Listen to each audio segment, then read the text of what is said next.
Next बात करते हैं practicals in general pharmacology.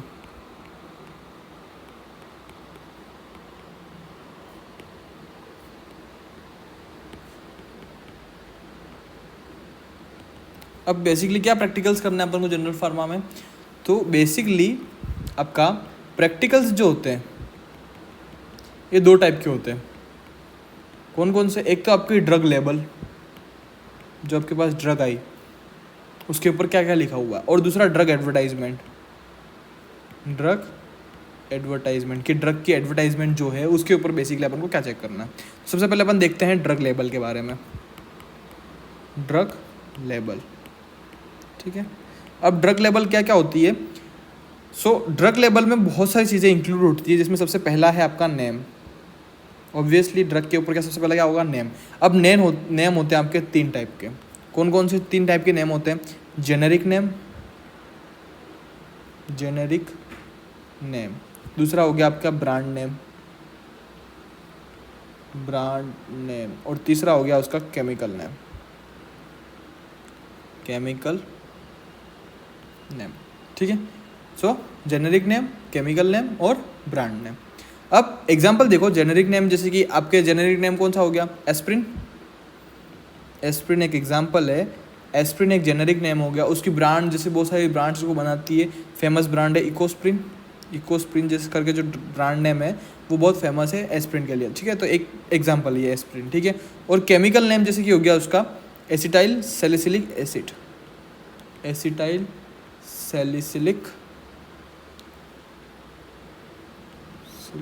Acid, ठीक है, एसिटाइल सैलिसिलिक एसिड। अब बेसिकली देखो क्या है, अब इसमें से देखो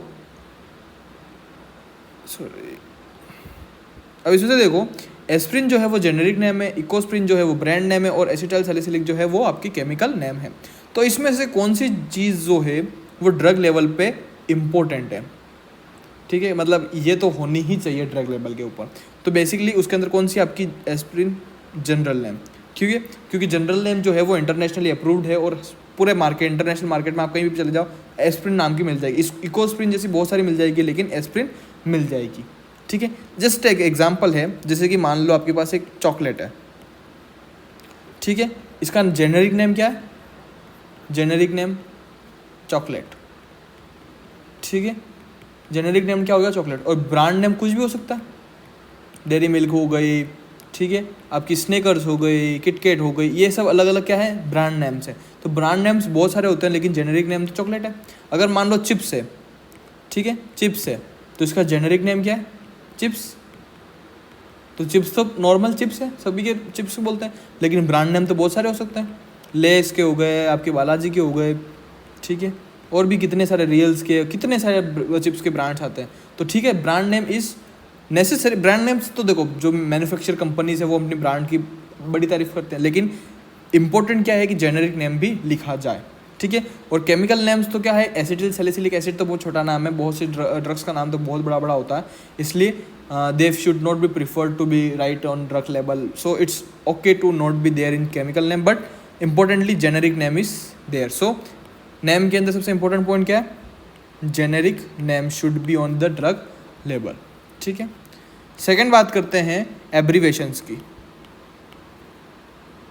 एब्रीवेशंस की, अब एब्रीवेशंस क्या होता है? एब्रीवेशंस आता है, देखो एक एग्जांपल दिखाता हूँ, एस्प्रिन आईपी, ये हो गया एब्रीवेशन, ठीक है। अब ये बेसिकली आईपी क्या है? तो आईपी क्या है, इसके लिए अपन को एक टेबल देखनी है। अलग अलग ब्रांड नेम में अलग अलग ड्रग्स की अलग अलग एब्रीवेशंस होती है। तो मैं कुछ एब्रीवेशंस लिखता हूँ इधर,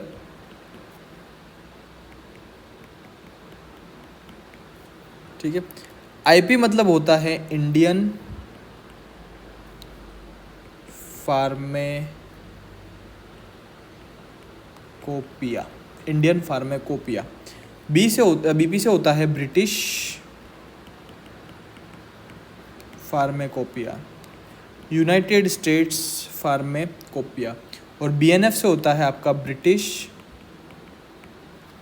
नेशनल फॉर्मूलरी, ठीक है। तो बेसिकली ये क्या चीज़ है, ये ड्रग्स के ऊपर क्यों इंपॉर्टेंट है, क्यों लिखनी चाहिए?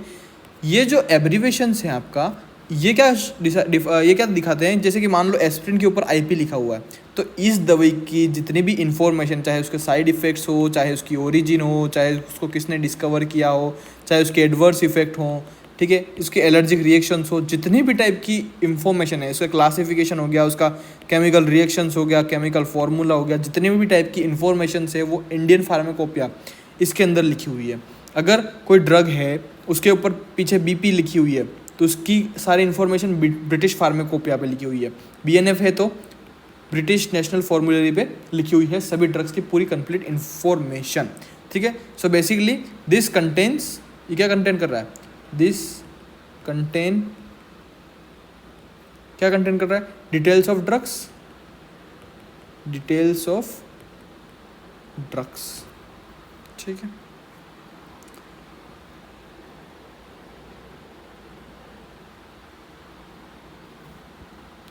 तीसरी चीज देखो, दो हो गई।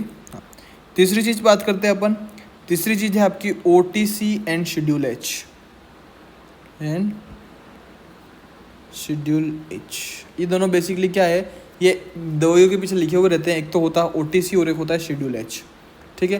ये दोनों बेसिकली क्या है? OTC इज बेसिकली, चलो सबसे पहले शेड्यूल H की बात करते हैं। शेड्यूल H जो है वो क्या है? शेड्यूल H इस, ये दवाई तभी देते जब अपने पास प्रिस्क्रिप्शन हो, ठीक है। So basically it is prescription only drug, prescription only drug, मतलब अगर अपने पास प्रिस्क्रिप्शन है तो ही इस दवाई को प्रीफर करना या फिर इस दवाई को अपन खरीद सकते हैं। और OTC जो है इधर गिवन विदाउट परमिशन, या OTC की फुल फॉर्म होती है over the counter drug, over the counter drug, और ये विदाउट प्रिस्क्रिप्शन भी अपन ले सकते हैं,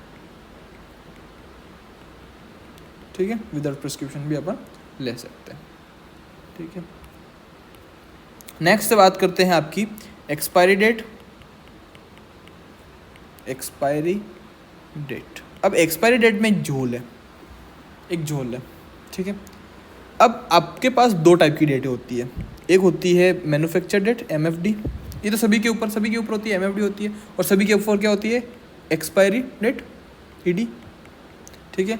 अगर मान लो अपने पास मैन्युफैक्चरिंग डेट है, सॉरी, जनवरी 2023, या इसको ऐसे लिखते हैं 01/23, और एक्सपायरी डेट मान लो 01/24, ठीक है। एक साल की एक्सपायरी डेट है ये, 01/23 और 01/24। तो बेसिकली क्या है 01/23 या 01/24 क्या है? इट्स बेसिकली, ये जो 01 जो है ये शो करता है मंथ, कौन से मंथ में, और 23 जो है वो ईयर शो करता है, ठीक है। इधर भी सेम टू सेम मंथ और ईयर।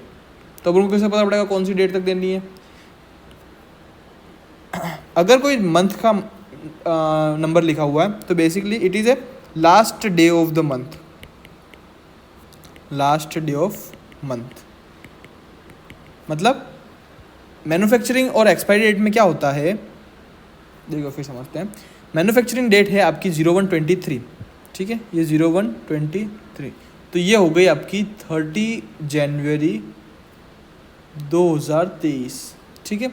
और आपकी एक्सपायरी डेट है 01/24, तो ये क्या है? बेस्ट यूज बिफोर 30 जनवरी 2023, ठीक है।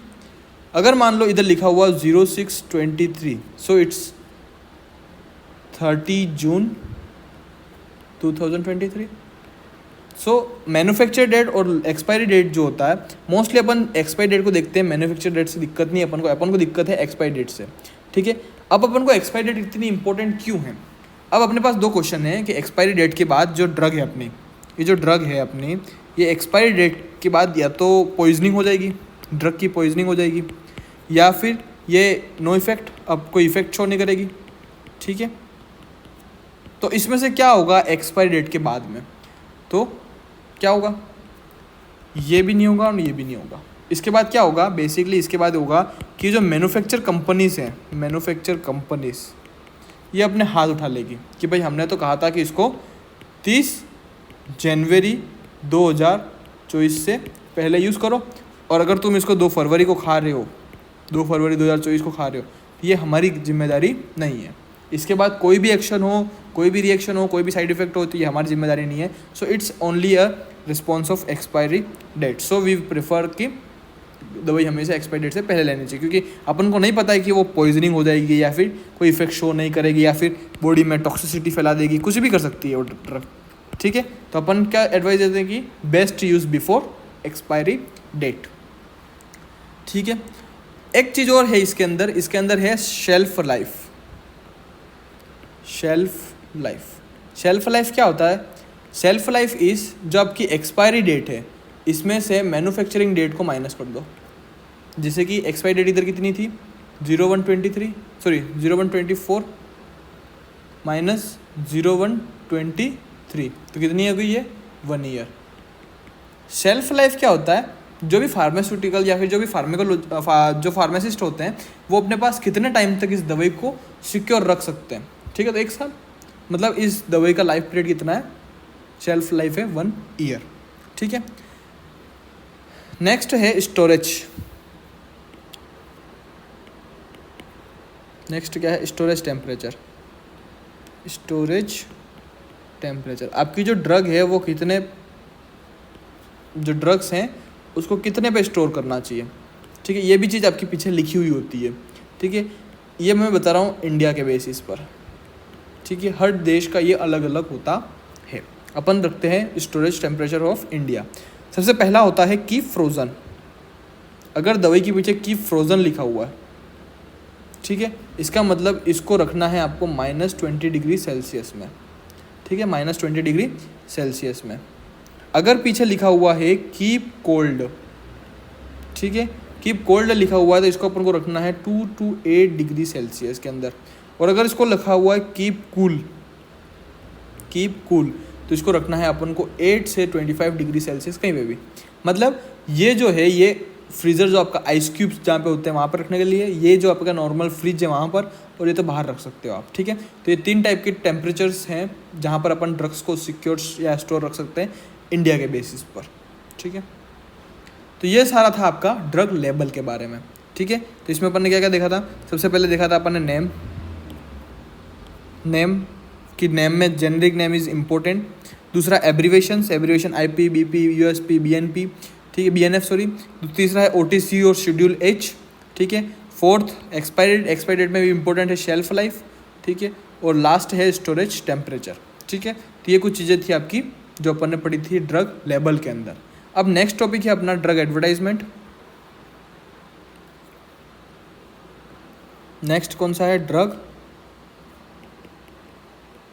एडवर्टाइजमेंट। ठीक है, ड्रग एडवर्टाइजमेंट या फिर इसको PDL भी बोलते हैं। PDL क्या है? PDL is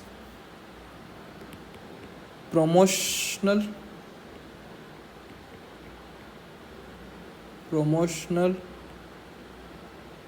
drug literature. ठीक है, क्या होता है समझो।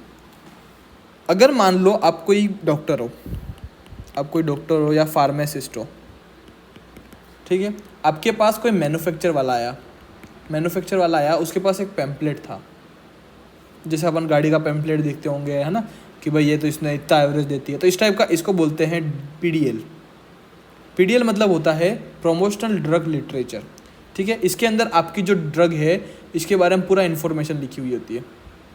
ठीक है, ये किसके पास आएगा? बेसिकली ये पीपल्स के पास नहीं जाएगा। ये किसके पास आएगा? या तो आपके डॉक्टर के पास आएगा या फिर फार्मासिस्ट जो फिर दवाई बेचता है उसके पास आएगा।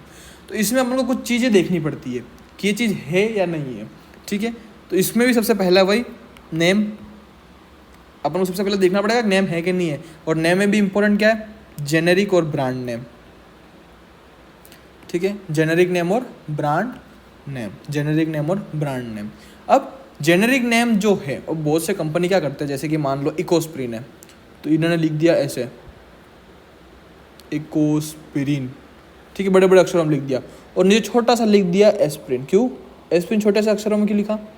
क्योंकि बस एक रूल है कि अपन को जेनेरिक नेम लिखना है। ठीक है, इसलिए छोटा सा लिख दिया, लेकिन इन्होंने इसको अपना जो कंपनी का नाम है बहुत बड़े बड़े अक्षरों में लिख दिया। तो इसके लिए गाइडेंस है, जो नेम है अकॉर्डिंग टू गाइडेंस अपन को 1:3 की रेशियो में रखना पड़ता है। मतलब अपन की जो फॉन्ट साइज है, मतलब 3 की फॉन्ट साइज अगर ब्रांड नेम की है तो 1 की, इस रेशियो में अपन को नेम इस पीडीएल पे रखना पड़ता है।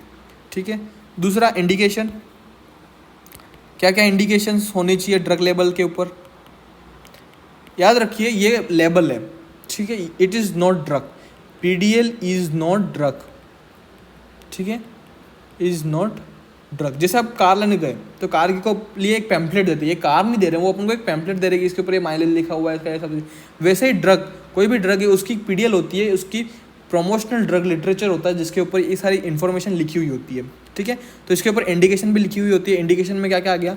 इंडिकेशन में जैसे कि डोसेज, कि भाई पर्टिकुलर एज के ऊपर कितना डोज या क्या कुछ होना चाहिए। ड्यूरेशन, फ्रीक्वेंसी, ठीक है, कितने समय के बाद देनी चाहिए इसको, फ्रीक्वेंसी। दूसरा रूट, कौन सा रूट इस मेडिकेशन के लिए सबसे बेस्ट है, आईवी, एसएम, ठीक है, सॉरी एससी, आईएम, आईवी, कोई भी इंट्राडर्मल, कोई भी दे दो, कौन सी देनी चाहिए, कौन सी बेस्ट है। ठीक है। और दूसरी है कॉस्ट ऑफ थेरेपी, ठीक है, कॉस्ट ऑफ थेरेपी। अब कॉस्ट ऑफ थेरेपी क्या होता है? कॉस्ट ऑफ थेरेपी मतलब एक पर्टिकुलर एक ड्रग कितने की है वो नहीं। अगर मान लो किसी को एक ड्रग है वो दिन में 3 टाइम देनी है, तो इसको कॉस्ट ऑफ ड्रग कितनी पड़ी, 1 + 1 + 1 इज इक्वल्स टू 3, और इसको 3 से मल्टीप्लाई करो जितना टाइम देनी है उसको। ठीक है। तो ये जो आंसर आएगा, ये जो आंसर आएगा 45 है, ये जो आंसर है ये कॉस्ट ऑफ थेरेपी हो गया। ठीक है। तो ये एक नॉर्मल है, cost of therapy, dose, duration और रूट जो होता है वो पीडीएल में होना चाहिए। नेक्स्ट तीसरा है आपका एडवर्स इफेक्ट। अब एडवर्स इफेक्ट ड्रग लेवल कैसे देगा? ये देगा 3 चीज़ें। कौन कौन सी 3 चीज़ें देगा? इंपॉर्टेंट है, देखो। एक होता है rare but serious. Rare but serious मतलब क्या होता है? ऐसी दवाई जो बहुत कम चांसेस में होगी, लेकिन अगर होगी तो बहुत सीरियस केस है। जैसे कि एग्जांपल मान लो myocardial infarction. Myocardial infarction is very serious disease, but ये होने के चांसेस कम है, तो वो रेयर है पर सीरियस है।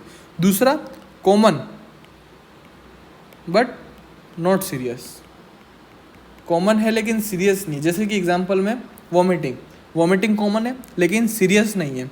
और दूसरी सीरियस है बट कॉमन भी है। अब इसमें क्या हो गया? जैसे कि नोजिया। अब नोजिया क्यों इंपॉर्टेंट है, क्यों कॉमन है, या फिर क्यों जब कॉमन, चलो खबर पड़ गई कि नोजिया कॉमन डिसीज है, अपन पढ़ते ही है फार्माकोलॉजी में, हर बार अपन क्या बोलते हैं, वॉमिटिंग, नोजिया। तो नोजिया जो है चक्कर आना, ठीक है।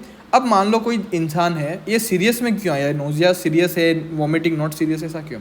नोजिया सीरियस इसलिए, अगर मान लो कोई इंसान दवाई ली, दवाई लेने के बाद वो चला गया गाड़ी पे कि मैं तो लॉन्ग ड्राइव पे जाऊँगा, ठीक है, और उसको क्या आ गया, चक्कर आ गए। देन उसको क्या आ गया, चक्कर आ गया, नोजिया था किसी इंसान को, ठीक है, उसने दवाई मतलब दवाई ली, उसके बाद उसको नोजिया आ गया, तब वो गाड़ी चला रहा था, तो उसका एक्सीडेंट हो जाएगा, तो इट सीरियस केस। ठीक है। इसलिए अपन नोजिया को सीरियसली अपन लिखते हैं कि भाई इससे सीरियस इफेक्ट क्या है, नोजिया हो सकता है, तो भाई दवाई लेके चुपचाप सो जाओ, फालतू होशियारी मत करो। ठीक है। Next fourth, reference. Reference must be given, reference must be given on leaflet. ये जो आपका लेबल है उसको लिफलेट भी बोलते हैं। अब रेफरेंस क्या होता है? बेसिकली आप एक इंसान हो, ये दूसरा इंसान है, इसका नाम है शर्मा जी का लोंडा, शर्मा जी का लोंडा। अब इसके आ गए 98%, इसके आ गए 98%, आपके आ गए 79%, 12वीं बोर्ड चल रही है, ठीक है। इसके आ गए 98%, इसके आ गए 79%। अब आपके पापा है और पापा ने एग्जाम्पल दिया कि देख शर्मा जी के लड़के को देखो, ठीक है। तो पापा ने क्या किया, शर्मा जी के लड़के का रेफरेंस दिया। उसी टाइप से अगर मान लो कोई ड्रग है ए और ड्रग है बी, अगर अपन को ड्रग ए की कंपैरिजन करनी है बी से, तो अपन को क्या होना चाहिए, जैसे कि 98% कहाँ लिखे हुए, रिजल्ट में लिखे हुए, तो पापा क्या कहेंगे, उसका रिजल्ट देख, फॉर प्रूफ, फॉर रेफरेंस, कि भाई हाँ उसके नंबर इतने हैं। आप ऐसे भी हो सकता है पापा बेवकूफ़ बना रहे कि 98 नहीं आया हो, 89 आया हो, और अपन को 98 कह रहे हैं, लेकिन अपन को क्या है, एक रेफरेंस होना चाहिए, जैसे कि IP है, BP है, ठीक है, USP है। अपन को रेफरेंस चाहिए कि ये भाई जो चीज़ आपने बोली कि A जो है वो B से बेहतर है, ये कहाँ पर लिखी हुई है, ठीक है ये। और फिफ्थ है, सबसे इम्पोर्टेंट है, एड्रेस ऑफ, किसका एड्रेस, मेरा एड्रेस ऑफ मैन्युफैक्चर। ये जो दवाई जिसने बनाई वो कहाँ पर, उसका एड्रेस क्या है, ठीक है, उसका एड्रेस क्या है, ताकि अगर मान लो किसी को कोई दिक्कत हुई तो अपन किसी का गला पकड़ेंगे, ठीक है। तो एड्रेस इज में रिक्वायर्ड इन द, सो अपन ने ड्रग एडवर्टाइजमेंट में 4-5 चीज़ें पढ़ी, name, indications, adverse effect, reference और एड्रेस ऑफ मैन्युफैक्चर। एक important question, is there is requirement of expiry date on leaflet या PDL,